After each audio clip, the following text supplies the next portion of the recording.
This project is on image classification, specifically about training a model that can differentiate between cat images and dog images, which are actually categorized as cats and dogs classes. So let's move forward and understand image classification. So image classification refers to the task of extracting information classes from a multi-band raster image. Depending on the interaction between the analyst and the computer during a classification, there can be two types of classification, which are supervised and unsupervised. So for this course or this project, I would say that we will be using supervised image classification.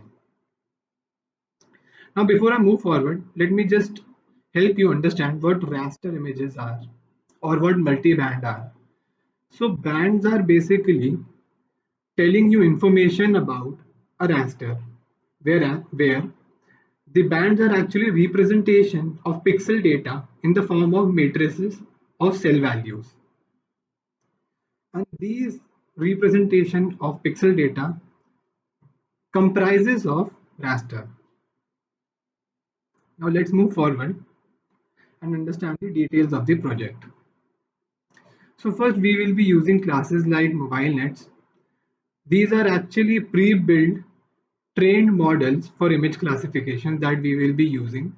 You can train them again or you can directly use them for however you want to. Second, we will understand if we want to build our own model, how to do that for image classification.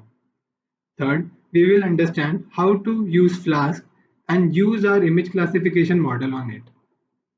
Lastly, we will deploy the Flask project on Heroku.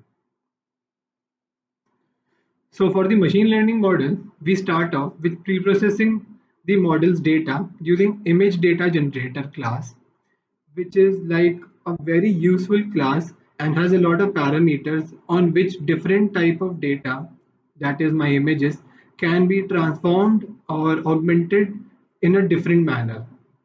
And then we move forward with training our model. So this is the second part of the course where we will be understanding Flask and how to mount the image classification model onto Flask so that we can build a web application of image classification. Lastly, we will be deploying the Flask application on Heroku and using connections to GitHub. Thank you. And with this, we can now move forward to the first part of the course where we will be building our model or using a pre-trained model.